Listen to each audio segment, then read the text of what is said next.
என் நிறம் பளிச்சென்று வெண்மையாக எந்த குறையும் இன்றி இருந்தது. என் முகபாவனையும் கூர்மையாக கவர்ந்திழுக்கும். ஆனால் நான் ஒல்லியாக சற்று மெலிந்தே இருந்தேன். சிறு வயது முதலேயே எனக்கு பையன்களுடன் சேர்ந்து விளையாடுவதில் அலாதி பிரியம். தெரு முனைகளிலும் குடியிருப்பு பகுதிகளிலும் நான் எப்போதும் சிறுவர் கூட்டத்துடன் விளையாடி கொண்டிருப்பதையே காணலாம். வீட்டிலேயே கடைசி பெண் என்பதால் அப்பாவுக்கும் அம்மாவுக்கும் என் மீது கூடுதல் பாசம். எனக்கு 2 அக்காக்கள், இருவருக்கும் திருமணமாகிவிட்டது. என் பெரும்பாலான நேரம் சிறுவர்களுடன் கழிந்ததால் என் உடையும் அதுபோலவே இருந்தது. ஆணும் பெண்ணும் அணியும் சட்டையும் ஜீன்ஸ் உடையும் அணிவேன். தலையில் தொப்பி அணிந்திருப்பேன். கிரிக்கெட், கால்பந்து இவைதான் என் விருப்பமான விளையாட்டுகள்.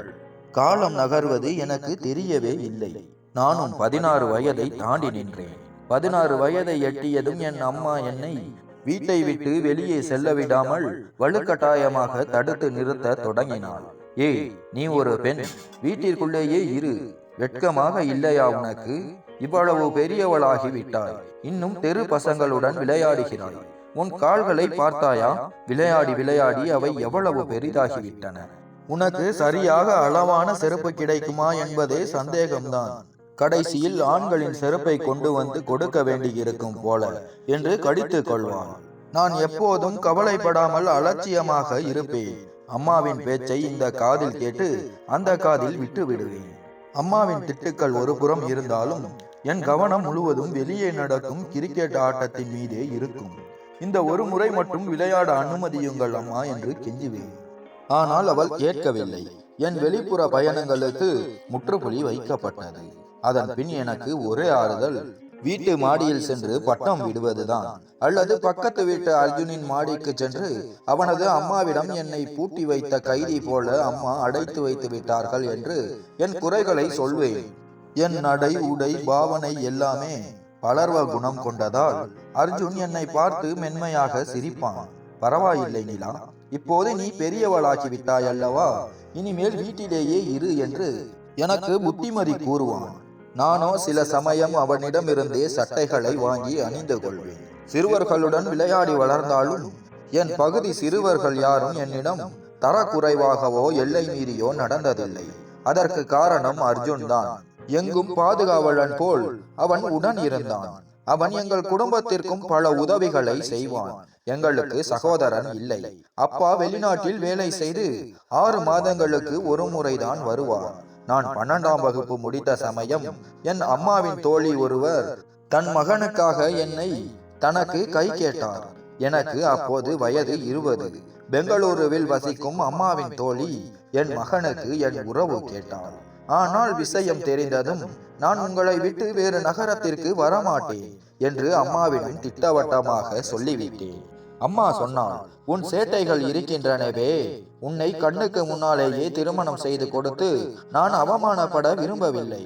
என்னடி இவ்வளவு பெரியவள் ஆகிவிட்டாய், ஒரு கோப்பை தேநீர் கூட உனக்கு வைக்க தெரியாதே. அவள் என் உயிர் தோழி. சகோதரிகளைப் போல நாங்கள் பழகுவோம். அவள் உன் குறைகள் அனைத்தையும் சகித்துக் கொள்வாள். அது என் அம்மாவின் மிக பெரிய தவறு. இருந்தாலும் என் திருமணம் குறித்த பேச்சுக்கு அதிக அக்கறை காட்டவில்லை. என் மனது முழுவதும் விளையாட்டிலேயே லயித்திருந்தது. திருமணத்திற்கு 4 நாட்களுக்கு முன்பு கூட எப்படியாவது வீட்டை விட்டு வெளியேற வழி தேடினேன். யாருக்கும் தெரியாமல் வெளியேயும் சென்று வந்தேன்.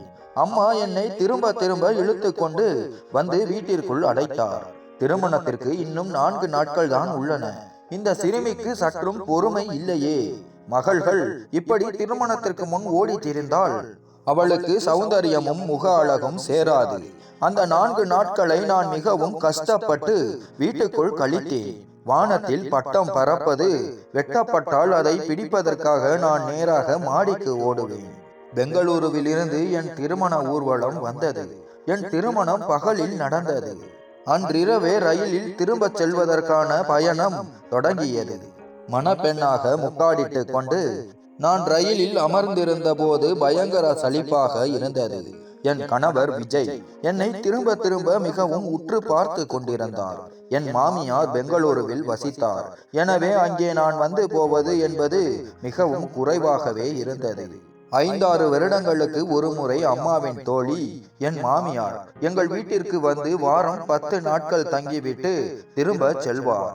அதனால் என் மாமியார் வீட்டின் சூழலை பற்றியோ என் கணவர் விஜய் பற்றியோ எனக்கு எதுவும் தெரியாது. என் சிறு வயதெல்லாம் சிறுவர்களுடன் விளையாடி வளர்ந்திருந்தாலும் விஜய் என்னை பார்த்த அந்த பார்வையும் அவருடைய கண்களில் தெரிந்த குழப்பமும் சிறு வயதில் என்னுடன் விளையாடி வளர்ந்த அந்த பையன்களிடமிருந்து எனக்கு ஒருபோதும் ஏற்படவில்லை. அவர் எனக்கு எதிரே இருந்த இருக்கையில் அமர்ந்திருந்தார். ஒரு புறம் இது என் முதல் ரயில் பயணம், மறுபுறம் இந்த கனமான மணமகள் உடையின் பாரம். நான் சால்வார் என்று அழைக்கப்படும் சேலை கூட சரியாக அணிந்ததில்லை. எப்போதும் ஜீன்ஸ் சட்டை அல்லது ட்ராக் பேண்ட் டி-ஷர்ட் மட்டுமே அணிவேன். இந்த கனமான லெஹங்காவில் எனக்கு பெரும் சங்கடமாக இருந்தது. 16 முதல் 17 மணி நேர பயணத்தை நான் இந்த கனமான உடையுடன் மிகுந்த சிரமத்துடன் கடந்தேன். இரவில் படுக்கும் முன் நகைகளை கழற்றி வைத்தேன். நான் செல்லும் ஊரை அடைந்ததும் என் மாமியார் தங்கள் பகுதியில் இருந்த ஒரு பெண்ணை வைத்து எனக்கு மீண்டும் ஒப்பனை செய்ய சொன்னார். நான் சோர்வாகவும் தூக்க கலக்கத்திலும் இருந்தேன். ரயிலில் என்னால் சரியாக தூங்க முடியவில்லை. எனக்கு எப்போதும் தூக்கம் வந்தால் என்னால் கண் விழித்திருக்கவே முடியாது. அதனால் என் கணவர் அறைக்குள் வருவதற்காக கூட நான் காத்திருக்கவில்லை. தலையணையில் தலை வைத்த உடனேயே உறங்கி போனேன். இரவு எத்தனை மணிக்கு என் கண் விழித்தது என்று தெரியவில்லை. விஜய் சோபாவில் தலையணையை வைத்துக் கொண்டு உறங்கிக் கொண்டிருந்தார். அதை பார்த்ததும் எனக்கு வெட்கமாக இருந்தது. நான் அவருக்காக காத்திருக்க வேண்டும் அல்லவா? நான் கடிகாரத்தை பார்த்தேன். இரவு 3 மணி. எனக்கு பசித்தது. வந்ததிலிருந்து சிற்றுண்டி மட்டும் கொடுத்துவிட்டு மாமியார் என்னை அறைக்குள் உட்கார வைத்து விட்டார். அறைக்கு வந்ததும் நான் படுத்து உறங்கிவிட்டேன். நான் எழுந்து வெளியே சென்று ஏதாவது உண்ணுவதற்கு வழி செய்ய வேண்டும் என்று விரும்பினேன். ஆனால் நான் படுக்கையில் இருந்து காலை கீழே வைத்த போது கீழே இருந்த ஏதோ ஒன்றில் கால் தட்டி நான் தடுமாறி கீழே விழ போனேன். ஆனால் விழாமல் என்னால் சமாளிக்க முடிந்தது. அதனால் என் வாயில் இருந்து ஒரு சிறிய அலறல் வெளிப்பட்டது. விழுவதில் இருந்து தப்பித்தாலும் அந்த அலறல் சத்தம் கேட்டு விஜய் விழித்து கொண்டார். நான் விழித்திருப்பதை கண்டு புன்னகையுடன் எழுந்து என் அருகில் வந்தார். உன் தூக்கம் முடிந்து விட்டதா? நான் எவ்வளவு நேரம் உன்னை எழுப்ப முயன்றேன். ஆனால் நீ விழித்திருக்கவே இல்லை. நீ எல்லாவற்றையும் மறந்து ஆழ்ந்த உறக்கத்தில் இருந்தாய். எழுந்திருக்கவே மறுத்துவிட்டாய் என்றார். நான் மன்னிக்கவும், பயணத்தின் காரணமாக மிகவும் களைப்பாக இருந்தேன். அதனால் தூங்கி போனதே தெரியவில்லை என்றேன். அவர், ஆமாம், உன்னை எழுப்ப முயன்றேன். ஆனால் தூக்கத்திலேயே என்னை தூங்க விடுங்கள் என்று நீ திட்டவட்டமாக சொன்னாய் என்றார். அவர் ஆழ்ந்த மூச்சு விட்டு என்னை கண் கோணலாக பார்த்தார். எனக்கு எதுவும் நினைவில் இல்லை. ஆனால் அப்படி நடந்திருக்கலாம். ஏனென்றால் நான் ஆழ்ந்த உறக்கத்தில் இருக்கும்போது அம்மா என்னை எழுப்ப முயன்றால் நான் அவர்களிடமும் அதே போல கூறுவதுண்டு. அந்த நேரத்தில் எனக்கு மிகவும் வெட்கமாக இருந்தது. எனக்கு பசிக்கிறது என்று எப்படி விஜயிடம் சொல்வது என்று நான் யோசித்துக் கொண்டிருந்தேன். அப்போது அவர் என் கையை பிடித்தார். நம்ம இருவரின் அம்மாவும் அடிக்கடி சந்தித்து பழகினாலும் நான் உன்னை இப்போதுதான் முதலாக பார்க்கிறேன். உன் அம்மாவை என் அம்மா கேட்டபோது என் முடிவை நான் என் அம்மாவிடமே விட்டுவிட்டேன். ஆனால் நீ எப்படி இருப்பாய் என்று யோசித்துக் கொண்டிருந்தேன். நீ அழகாக இருக்கிறாய். இவ்வளவு அழகான பெண்ணை என் அம்மா எனக்காக தேர்ந்தெடுத்ததில் எனக்கு எந்த கவலையும் இல்லை, மகிழ்ச்சியே என்றார். இதை கூறிவிட்டு அவர் பக்கத்து மேசையின் இழுப்பறையில் இருந்து ஒரு மோதிரத்தை எடுத்து என் விரலில் அணிவித்தார். சிறிது நேரம் அவர் என்னை பற்றி புகழ்ந்து பேசிக் கொண்டிருந்தார். எனக்கு எல்லாமே புதிதாகவும் வித்தியாசமாகவும் இருந்தது. ஏனென்றால் இதுவரை நான் விளையாடி கொண்டிருந்த சிறுவர்கள் அனைவரும் என்னை பையனாகவே நினைத்தார்கள். இது போன்ற விஷயங்களை அவர்கள் என்னிடம் பேசியதே இல்லை. அதனால் விஜய் என் அழகை புகழ்ந்து பேசுவதை கேட்பது எனக்கு நன்றாக இருந்தது. அவர் என் முகத்தை தொடுவதும் மென்மையான வார்த்தைகளால் பேசுவதும் என் மனதை கொள்ளை கொண்டன. திடீரென்று அவர் என் கைகளை பார்த்துவிட்டு மௌனமாகிவிட்டார். உன் கைகள் ஏன் இவ்வளவு தடிமனாகவும் பெரியதாகவும் உள்ளன? பெண்களின் கைகளைப் போல ஏன் அழகாக இல்லை என்று கேட்டார். அவர் என் கைகளை பிடியிலிருந்து விடுவித்தார். பெண்களிடம் உள்ள ஆணை போன்ற சாயலை நான் விரும்புவதில்லை என்றார். நான் என் கையை உற்று பார்த்தேன். அநேகமாக எனக்கு பெண்களைப் போல நகங்களை வளர்க்கும் பழக்கமோ என் கைகளை கவனித்துக் கொள்ளும் பழக்கமோ இருக்கவில்லை. என் கைகள் எப்போதும் சிறுவர்களுடன் விளையாடியதால் கடினமாகவும் சொரணையற்றும் முரட்டுத்தனமாகவும் ஆகிவிட்டன. விஜய் கட்டிலில் இருந்து எழுந்து அலமாரியை நோக்கி சென்றார். அலமாரியை திறந்து கருப்பு நிற உடையை எடுத்து என்னிடம் நீட்டினார். போய் இதை அணிந்து வா என்றார். எனக்கும் கூட அந்த கடினமான திருமண உடைகள் சலிப்பை தந்ததால் நான் அவர்கள் சொன்னதை ஒரு வாரமாக எண்ணி நன்றி செலுத்தினேன். ஆனால் குளியலறைக்குள் சென்று அந்த உடையை பார்த்தபோது அது மிகவும் மெல்லிய லேசான நைட்டியாக இருந்தது. வெட்கத்தால் என் மனம் போனாலும் நான் அதை அணிந்து கொண்டேன். அதை அணியும் போது எனக்கு பதற்றமும் படபடப்பும் அதிகமாக இருந்தது. நான் அறைக்குள் வந்தபோது எதிரே விஜய் தன் கையில் ஒரு வாசன திரவிய பெட்டியை வைத்து கொண்டு தன் மீது தெளித்து கொண்டிருந்தார். என்னை பார்த்ததும் சிரித்தபடி என் அருகில் வந்தார். என் மீதும் அந்த வாசனை திரவியத்தை தெளித்தார். இந்த வாசம் எனக்கு மிகவும் பிடிக்கும் என்று சொல்லிவிட்டு என்னை தன்னோடு அணைத்தவாறு கட்டிலுக்கு அழைத்து வந்தார். அவர் என்னிடம் பிரியத்துடன் பேச தொடங்கினார். அவருடைய கண்கள் என் உடல் முழுவதும் சஞ்சரித்து கொண்டிருந்தன. இப்படிப்பட்ட பார்வையை நான் என் வாழ்வில் முதன்முறையாக சந்தித்ததால் நான் அளவு கடந்த வெட்கத்தில் மூழ்கினேன். ஆனால் அவருடைய கைகள் சட்டென்று நின்று போயின. அடுத்த கணம் அவர் என்னிடமிருந்து ஒரு உந்துதலுடன் விலகி போனார். அவர் முகத்தின் பாவனைகள் நொடியில் மாறின. அவருக்கு என்ன நேர்ந்தது என்று எனக்கு புரியவில்லை. அவர் உடனே அறையை விட்டு வெளியேறிவிட்டார். நான் நீண்ட நேரம் அவருக்காக காத்திருந்தேன். ஆனால் அவர் மீண்டும் அறைக்குள் வரவில்லை. அவருக்கு என்ன ஆனது? சில நிமிடங்களுக்கு முன்பு வரை மிகவும் மகிழ்ச்சியாக இருந்தாரே, இப்போது ஏன் இப்படி ஆனார்?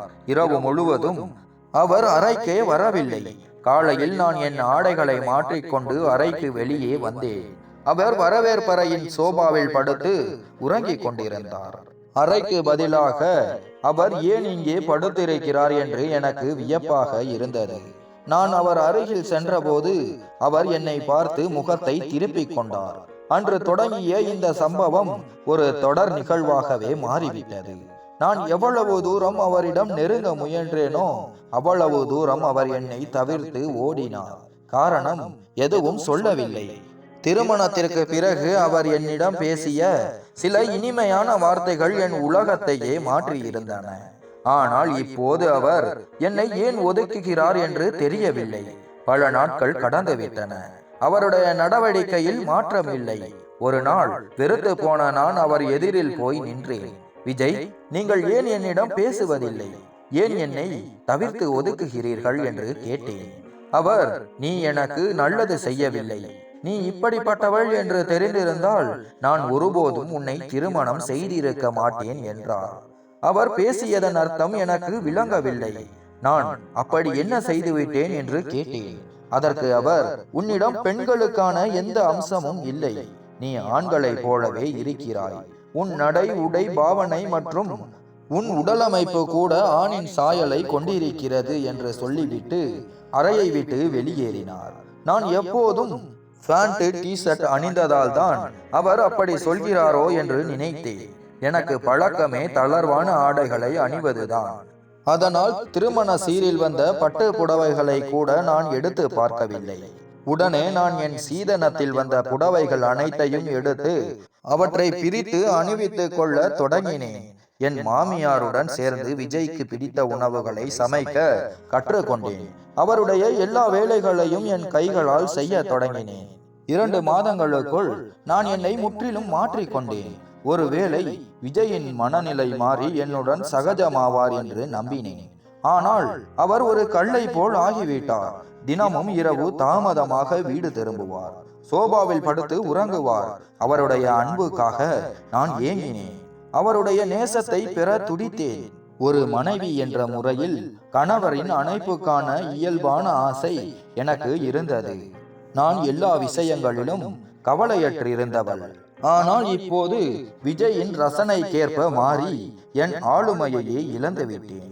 விஜயின் விருப்பத்திற்கேற்ப என்னை தகவமைத்து கொள்ள நான் எல்லா வகையிலும் முயன்றேன். ஆனால் அவர் அப்படியே தான் இருந்தார். என்னிடம் பேசுவதை கூட தவிர்த்தார். ஒரு நாள் இரவு நான் உறங்கிக் கொண்டிருந்த போது சத்தமாக யாரோ பேசுவதும் கூச்சலிடுவதுமான சத்தம் கேட்டு விழித்தேன். அது என் மாமியாருக்கும் விஜய்க்கும் இடையே நடக்கும் வாக்குவாதம். நான் அறையின் கதவை திறந்து வெளியே வந்தபோது மாமியாரின் அறையில் விளக்கு எரிந்து கொண்டிருந்தது. உள்ளே இருந்து வாக்குவாதம் சத்தம் கேட்டது. நான் அந்த அறை வாசலை அடைந்தேன். ஆனால் விஜய்க்கும் என் மாமியாருக்கும் இடையில் நடந்த பேச்சை கேட்டதும் நான் அதிர்ந்து போனேன். விஜய் தன் அம்மாவிடம் தான் இரண்டாவது திருமணம் செய்ய விரும்புவதாக கூறினார். இதை கேட்டதும் என் காலடியில் இருந்த நிலமே சரிந்து போவது போல உணர்ந்தேன். மாமியார், அந்த வார்த்தையையே உன் வாயால் சொல்லாதே. என் குழந்தையிடம் என்ன குறை கண்டாய்? உனக்காக அவள் தன்னையே மாற்றிக்கொண்டிருக்கிறாள். சமையல் செய்கிறாள், உன் வேலைகள் அனைத்தையும் செய்கிறாள், இந்த வீட்டையே பொறுப்பாக பார்த்து கொள்கிறாள். அவளுடைய உடை, நடை, பழக்க வழக்கம் எல்லாவற்றையும் மாற்றிக்கொண்டிருக்கிறாள். நீயே அவளுக்கு சக்களத்தியை கொண்டு வர பார்க்கிறாய் என்று கோபமாக கத்தினார். அதற்கு விஜய், அம்மா, அவளிடம் என்ன குறை என்று என்னால் சொல்ல முடியாது. நான் அவளிடம் வாழவும் முடியாது. எந்த ஆணும் அவளுடன் வாழ முடியாது. அதனால் நான் இரண்டாவது திருமணம் செய்து கொள்வேன். நிலா சம்மதித்தால் அவளுக்கு விவாகரத்தும் கொடுக்க தயாராக இருக்கிறேன். அல்லது என் பெயருடன் வாழ விரும்பினாலும் எனக்கு கவலை இல்லை என்றார். இதை சொல்லிவிட்டு அவர் அறையை விட்டு வெளியே வந்தபோது என்னை பார்த்ததும் சற்று தயங்கி நின்றார். என் கண்களில் இருந்து கண்ணீர் வழிந்து கொண்டிருந்தது. அவர் என்னை பார்க்காமல் கண்களை திருடி எங்கள் அறைக்குள் சென்றார். நானும் அவர் பின்னால் அறைக்குள் சென்றேன். விஜய், இன்று எனக்கு சொல்லிவிடுங்கள், என்னிடத்தில் அப்படி என்ன குறை இருக்கிறது? எதற்காக நீங்கள் இரண்டாவது திருமணம் செய்ய விரும்புகிறீர்கள் என்று அழுதேன். அதற்கு அவர், நீ கண்ணாடி முன் சென்று உன்னை பார், உன் குறை உனக்கே தெரியும் என்றார். நான் தினமும் என்னை பார்க்கிறேன், எனக்கு தெரியவில்லை. பொதுவாக மனிதர்களுக்கு தங்களை பிடிக்கும். நீங்கள் சொல்லுங்கள், என்னிடம் என்ன தவறு இருக்கிறது என்று கேட்டேன். அவர், உன்னிடம் பெண்களுக்கான அழகு இல்லை. நீ புடவை அணிவதால் உன் உடலின் அமைப்பு மாறப்போவதில்லை. எப்போதாவது தனியாக கண்ணாடி முன் நின்று பார், உன் மார்பு முழுவதும் ஆணுக்கு இருப்பது போல இருக்கிறது. நீ என் அருகில் வரும்போது நான் ஒரு ஆணிடம் இருப்பது போல உணர்கிறேன். உன்னை பார்த்தால் எனக்கு அருவருப்பாக இருக்கிறது. உன் அண்மையில் இருப்பது எனக்கு சிரமமாக இருக்கிறது. உன்னை தொட்டால் எனக்கு எந்த இன்ப உணர்வும் இல்லை. என் மனதில் உணர்ச்சிகளில் எந்த புயலும் எழுவதில்லை. உன்னிடம் வர மனம் வரவில்லை. உன்னை பார்த்தால் என் மனம் குமட்டுகிறது. நான் உன்னுடன் வாழ முடியாது என்றார். அவருடைய பேச்சை கேட்டு நான் உணர்விழந்து அமர்ந்தேன். ஒரு பெண்ணுக்கு இதைவிட பெரிய அவமானம் என்ன இருக்க முடியும்? விஜய் சொன்ன வார்த்தைகள், அவர் சுட்டிக்காட்டிய குறை, அது என் கைகளில் இல்லை. அந்த அவமானத்தால் நான் இரவு முழுவதும் அழுது கொண்டிருந்தேன். அடுத்த நாள் என் மாமியார் என்னிடம், திருமணமான பிறகு நீ உன் தாய் வீட்டிற்கு போகவில்லை, சில நாட்கள் உன் அம்மா வீட்டிற்கு போய் தங்கி வா என்றார். நான் மாமியாரிடம், நான் இங்கிருந்து போய்விட்டால் விஜய் இன்னொரு திருமணம் செய்து கொள்வார் என்றேன். அதற்கு அவர், நான் அவனை சமாளிப்பேன். நீ அவன் வேலைகளை எல்லாம் குறித்த நேரத்தில் செய்து கொடுப்பதால் அவனுக்கு உன் அருமை தெரியவில்லை. நீ இங்கே இல்லாத போது அவன் நிச்சயம் உன் குறையை உணர்வான். அப்போது உன் மதிப்பு அவனுக்கு தெரியும் என்றார். என் மாமியாரின் ஆலோசனை எனக்கு சரியாக பட்டது. நான் மீண்டும் என் அம்மா வீட்டிற்கு சென்றேன். 6 மாதங்களுக்கு பிறகு என் ஊரில் இருந்து டெல்லிக்கு வந்தேன். நான் முற்றிலுமாக மாறியிருந்தேன். வீட்டிற்கு வந்ததும் என் தாயை கட்டிக்கொண்டு கண்ணீர் விட்டு கதறி அழுதேன். என்னை பிரிந்த சோகத்தால் தான் நான் வருந்துகிறேன் என்று என் அம்மா நினைத்து கொண்டார். நான் வந்து 1 மணி நேரம் கூட ஆகவில்லை. என் வயதுடைய அக்கம் பக்கத்து சிறுவர்கள் அனைவரும் என்னை பார்க்க வந்தனர். ஆனால் இன்று நான் அவர்களிடம் இருந்து விலகியே இருந்தேன். என் எண்ணங்கள் மாறிவிட்டன. அந்த சிறுவர்களில் அர்ஜுனும் ஒருவன். அவனுடன் தான் எனக்கு அதிக நட்பு. அவனும் என்னை பார்க்க வந்தான். நான் எல்லோரிடமும் சிரித்து பேசிக் கொண்டிருந்தேன். ஆனால் மனதிற்குள் குழப்பமடைந்திருந்தேன். விஜய் பற்றிய கவலை என்னை வாட்டியது. அனைவரும் என்னுடன் பேசிக் கொண்டிருந்த போது அர்ஜுன் மட்டும் அமைதியாக என்னையே உற்று பார்த்து கொண்டிருந்தான். அவர்கள் அனைவரும் சென்ற பிறகு அவன் என் அருகில் வந்து அமர்ந்தான். உனக்கு என்ன ஆனது நிலா? ஏன் இவ்வளவு வருத்தமாக இருக்கிறாய் என்று கேட்டான். நான் இல்லை, நான் மிகவும் மகிழ்ச்சியாக இருக்கிறேன் என்றேன். ஆனால் அந்த வார்த்தைகள் என் விருப்பமின்றி தழுதழுத்தன. அவன் என் முகத்தையும் கண்களையும் கூர்ந்து பார்த்தான். ஆமாம், உன் சந்தோஷம் எனக்கு நன்றாக தெரிகிறது. நாங்கள் ஒன்றாக வளர்ந்தோம், விளையாடினோம், சிரித்தோம், அழுதோம். அதனால் என்னிடம் பொய் சொல்லாதே. உன் கணவர் உன்னிடம் ஏதாவது சொன்னாரா என்று கேட்டான். நீ ஒரு முறை மட்டும் சைகை காட்டு நிலா, பிறகு பார், அந்த கயவனை கையாளாதவனை பார் என்று தன் சட்டை கைகளை மடக்கியபடி அர்ஜுன் என்னிடம் சொன்னான். மரியாதையாக பேசு, அவர் உன் அண்ணன் என்றேன். அதற்கு அவன் உன் கைகளில் கண்ணீரை வரவழைப்பவனை நான் சும்மா விடமாட்டேன் என்றான். அர்ஜுன், அவர் மிகவும் நல்லவர் என்று நான் எப்படி அவனிடம் உண்மையை சொல்வது என்று தவித்தேன். அர்ஜுனின் சகோதரி, அதாவது என் உற்ற தோழி, சிறு வயதிலிருந்தே எனக்கு மிகவும் நெருக்கமானவள். அவளுக்கு திருமணமாகிவிட்டது. ஒருவேளை அவளிடம் என் சிக்கலை சொன்னால் அவள் எனக்கு ஒரு தீர்வை கண்டுபிடித்து உதவக்கூடும் என்று நினைத்தேன். அடுத்த நாள் நான் அர்ஜுன் வீட்டிற்கு சென்றேன். அர்ஜுன் அந்த காலத்தில் தன் தந்தையின் கடைகளில் வேலை செய்து கொண்டிருந்தான். அவர்களுக்கு சந்தையில் துணிக்கடைகள் பல இருந்தன. அவற்றை அவன் தன் தந்தையுடன் சேர்ந்து கவனித்துக் கொண்டான். அதனால் அவன் மாலை நேரத்தில் தான் வீடு திரும்புவான். நான் மதிய வேளையில் சென்றேன். அர்ஜுன் வீட்டில் இருந்தால் அவன் என் தலையை சுற்றியே திரிவான் என்பதால் அவன் இல்லாத நேரம் பார்த்து போனேன். என்னை பார்த்ததும் அர்ஜுனின் சகோதரி மிகுந்த மகிழ்ச்சி அடைந்தாள். என் திருமண வாழ்க்கையை பற்றி விசாரித்தாள். விஜய் மிகவும் நல்ல மனிதர், நான் மிகவும் மகிழ்ச்சியாக இருக்கிறேன் என்று பொய்யாக சொன்னேன். பிறகு பேச்சின் நடுவில் என் வாழ்க்கையின் மிக பெரிய பிரச்சனையாக மாறிய அந்த கேள்வியை தயக்கத்துடன் அவளிடம் கேட்டேன். அவள் என் பேச்சை கேட்டதும், இந்த விஷயத்திற்காகவே ஒரு பெண் மருத்துவரிடம் உன்னை கூட்டி போகிறேன், அவர் இதற்கு தீர்வு காண்பார் என்றாள். அதை கேட்டு நான் மகிழ்ச்சி அடைந்தேன். யாருக்கும் தெரியாமல் என் பிரச்சனைக்கு தீர்வு கிடைக்க வேண்டும் என்று நான் விரும்பினேன். அதனால் மறுநாளே அர்ஜுனின் சகோதரியுடன் அந்த பெண் மருத்துவரிடம் சென்றேன். அவர் எனக்கு சில மாத்திரைகளை கொடுத்து நல்ல சத்தான உணவுகளை உண்ணும்படி அறிவுறுத்தினார். நான் வீட்டிற்கு திரும்பிய போது என் அம்மா என் மாமியாருடன் தொலைபேசியில் பேசிக் கொண்டிருந்தார். நான் அம்மாவின் கையில் இருந்து தொலைபேசியை வாங்கி கொண்டு மாமியாருடன் பேசினேன். விஜய் பற்றி விசாரித்தேன்.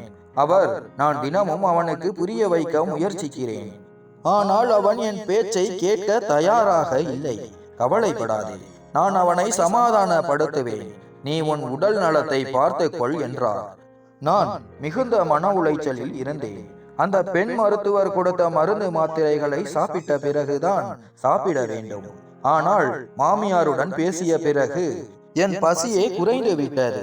நான் போன பிறகு விஜய் என் குறைபாட்டை உணர்ந்திருப்பார், என்னை தேடுகிறார் என்று நினைத்தேன். ஆனால் அவர் இன்னும் அதே போல்தான் இருந்தார். நான் சில கவளங்களை மட்டும் சாப்பிட்டு விட்டு மாத்திரைகளை எடுத்துக்கொண்டேன். அவற்றை குடித்த பிறகு எனக்கு ஏதோ ஒரு விதமான மனக்குழப்பமும் நெஞ்சில் ஏதோ அழுத்துவது போன்ற உணர்வும் ஏற்பட்டது. என் உடலிலும் சில மாற்றங்கள் ஏற்பட்டது. இதுவே என் பிரச்சனைக்கு தீர்வாக இருக்குமோ என்று நினைத்தேன். அதனால் அந்த மருந்துகளை தொடர்ந்து சாப்பிட ஆரம்பித்தேன்.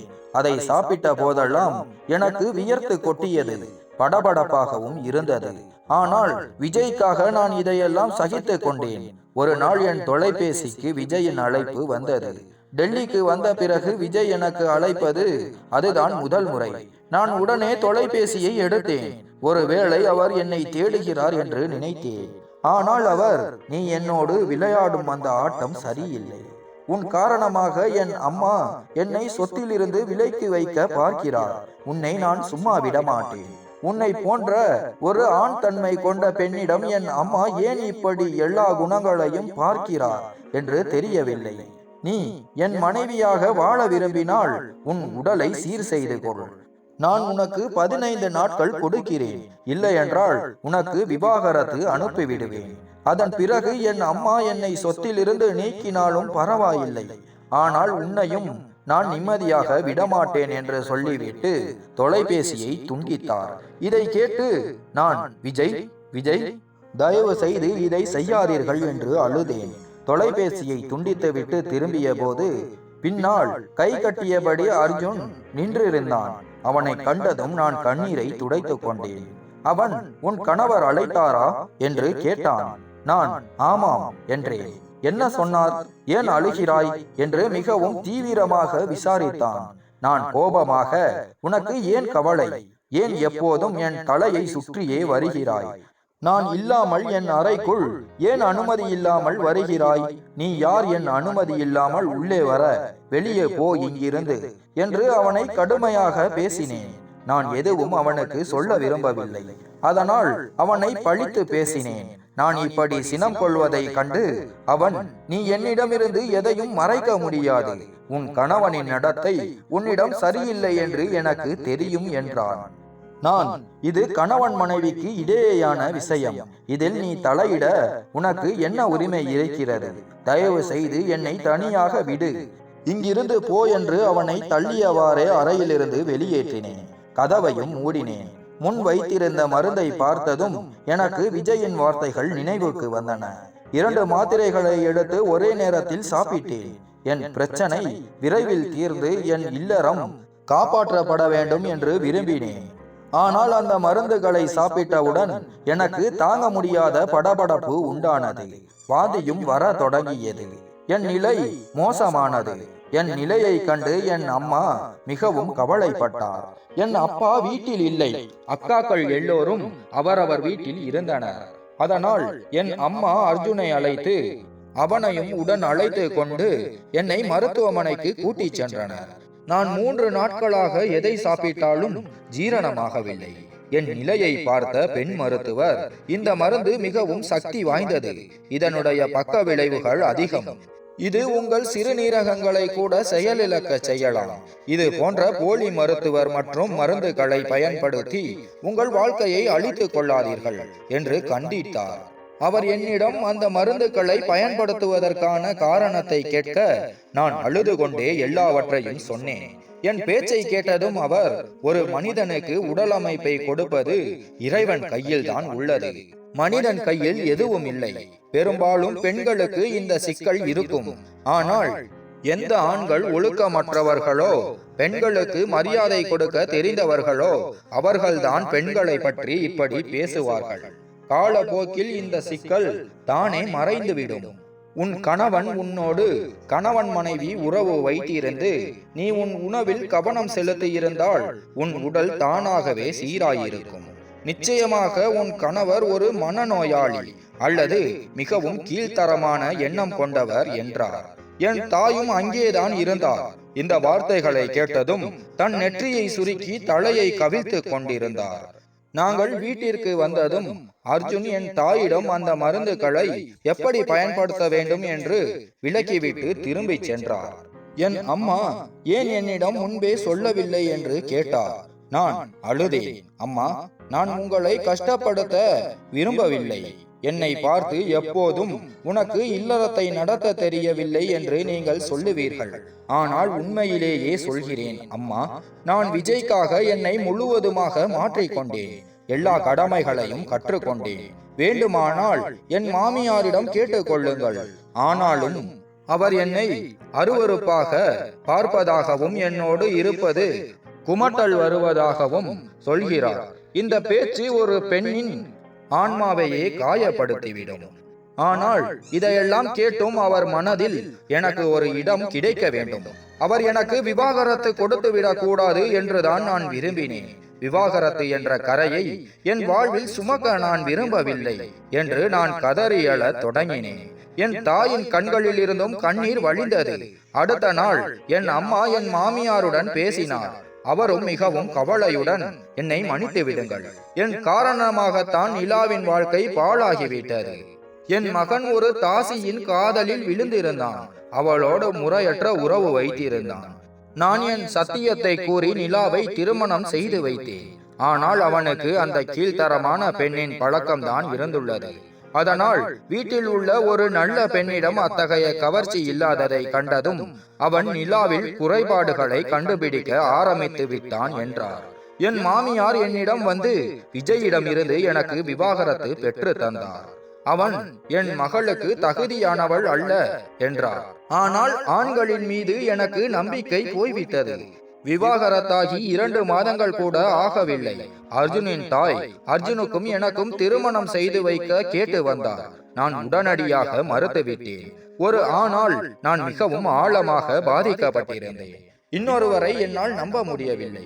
என் அம்மா எனக்கு பலவிதமாக புரிய வைக்க முயன்றார். அர்ஜுன் அப்படிப்பட்டவன் இல்லை. ஆனாலும் நான் எனக்கு திருமணம் வேண்டாம் என்று உறுதியாக கூறினேன். அவர்கள் ஏமாற்றத்துடன் திரும்பி சென்றனர். சில நாட்களுக்கு பிறகு நான் முற்றத்தில் உட்கார்ந்திருந்தேன். அப்போது ஒரு பந்து வந்து என் வாசலில் விழுந்தது. வெளியே சிறுவர்களின் ஆரவார சத்தம் கேட்டது. யாரோ கதவை தட்டினார்கள். நான் பந்தை எடுத்துக்கொண்டு கதவை திறந்து என் பந்து வைத்திருந்த கையை வெளியே நீட்டினேன். பந்து வாங்க வந்திருப்பார்கள் என்று நினைத்தேன். ஆனால் யாரோ ஒருவர் பந்துக்கு பதிலாக என் கையை கெட்டியாக பிடித்து கொண்டார். என் கையில் இருந்து பந்து நழுவி விழுந்தது. கதவை திறந்து பார்த்தேன். எதிரே அர்ஜுன் நின்றிருந்தான். என் கையை பிடித்தது அவன்தான். அவன் வீட்டுக்குள் வர விரும்பினான். ஆனால் நான் கதவை முழுமையாக திறக்கவில்லை. நான், அர்ஜுன், என் கையை விடு என்றேன். அவன், ஏன் மறுத்தாய் என்று கேட்டான். இது என் வாழ்க்கை, என் விருப்பம் என்றேன். அவன் கதவை தள்ளி உள்ளே வந்து விட்டான். என்னிடம் என்ன குறை? மறுப்பதற்கு ஒரு காரணம் சொல் நிலா என்றான். நான் எனக்கு திருமணமே வேண்டாம் என்றேன். அவன், ஏன்? அந்த கேடுகட்ட மனிதன் மீது இன்னும் அவ்வளவு பாசமா உனக்கு? அவன் நினைப்பில் உன் வாழ்க்கையை கெடுக்க பார்க்கிறாயா என்று கோபமாக என் கண்களை பார்த்து கேட்டான். நான், இல்லை, எனக்கு யார் மீதும் அன்பு இல்லை. எனக்கு ஆண்களையே பிடிக்கவில்லை. என் வாழ்க்கையில் எந்த ஆணையும் நான் சேர்க்க விரும்பவில்லை என்றேன். அவன், அந்த ஆளுக்காக நீ இந்த அற்பமான காரணத்தை சொல்கிறாய். இன்னும் உனக்கு விஜய் மீதுதான் அன்பு இருக்கிறது. அதனால் தான் மறுத்தாய். இல்லை என்றால் உன் தாயின் கண்ணீரை பார்த்து இருப்பாய். உன் தந்தையின் கூனி குறுகிய முதுகை நினைத்து பார்த்திருப்பாய். அவர்கள் நீ குடியேற வேண்டும் என்று விரும்புகிறார்கள். ஆனால் உனக்கு விஜய் தான் முக்கியம். அவன் நினைவிலேயே உன் வாழ்நாள் முழுவதும் கழிக்க விரும்புகிறாய் என்றான். நான், விஜய் மீது எனக்கு காதல் இல்லை, உனக்கு புரியவில்லையா என்றேன்.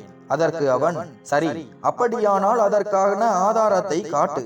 நான் இந்த ஞாயிற்றுக்கிழமை உன்னை திருமணம் செய்ய வருகிறேன். நீ என்னை திருமணம் செய்து கொண்டால் உனக்கு விஜய் மீது வெறுப்பு இருக்கிறது என்று நான் புரிந்து கொள்வேன். உனக்காக இல்லாவிட்டாலும் உன் வயதான தாய் தந்தையின் மகிழ்ச்சிக்காகவாவது நீ என்னை திருமணம் செய்து கொள்ள வேண்டும் என்று சொல்லிவிட்டு அங்கிருந்து சென்று விட்டான். நான் அழத் தொடங்கினேன். ஆம், என் துயரால் உருகுலைந்து போன என் தாய் தந்தையை பற்றி நான் உண்மையில் நினைக்கவில்லை. அர்ஜுனின் பேச்சுக்கு நான் எந்த மறுப்பும் சொல்லவில்லை. மௌனமாக அர்ஜுனை திருமணம் செய்து கொண்டேன். ஆனால் அவன் அறைக்குள் வந்தபோது எனக்கு ஒரு விதமான பயம் ஏற்பட்டது. அவனும் விஜயை போல அதே வார்த்தைகளால் என்னை காயப்படுத்தி விடுவானோ என்று பயந்தேன். அவன் என் அருகில் வந்து உட்கார்ந்ததும் நான் அழத் தொடங்கினேன். அவன், நிலா, எல்லா ஆண்களும் அத்தனை கேவலமானவர்கள் அல்ல. உனக்கு சிறு வயதிலிருந்தே என்னை தெரியும்.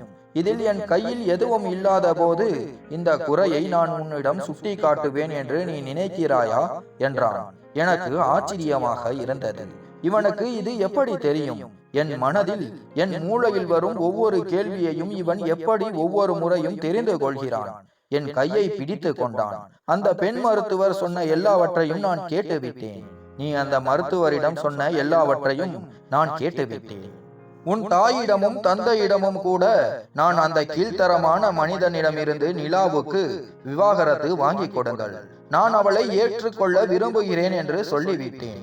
அதனால் நடந்த எல்லாவற்றையும் மறந்துவிடு. அர்ஜுன் சிறு வயதிலிருந்தே உன்னை நேசிக்கிறான் என்பதை மட்டும் நினைவில் கொள் என்றான். விஜயுடன் உன் திருமணம் நடந்த நாட்களில் நான் வேறு நகரத்தில் இருந்தேன். இந்த விஷயம் எனக்கு பிறகுதான் தெரிந்தது. இல்லையென்றால் உன் திருமணத்தை நான் ஒருபோதும் நடக்க அனுமதித்திருக்க மாட்டேன். பேசிக்கொண்டே அர்ஜுன் என் நகைகளை கலற்றினான். அவன் என்னை தன் கைகளில் அணைத்த போது என் மனதில் எந்த பயமும் இல்லை. நிம்மதியுடன் அர்ஜுனின் மார்பில் சாய்ந்து கொண்டேன். அவன் என்னிடம் இவ்வளவு அன்பு செலுத்துகிறான் என்று எனக்கு தெரியவில்லை. ஒருவேளை உண்மையான அன்பு என்பது இதுதான். இதில் ஒருவரின் குறைகளை மற்றவர்கள் பார்ப்பதில்லை. இத்துடன் கதை முடிந்தது. கதை பிடித்திருந்தால் லைக் மற்றும் சப்ஸ்கிரைப் செய்யவும். மேலும் கதையை பற்றிய கருத்துக்களை தெரிவிக்கவும். நன்றி.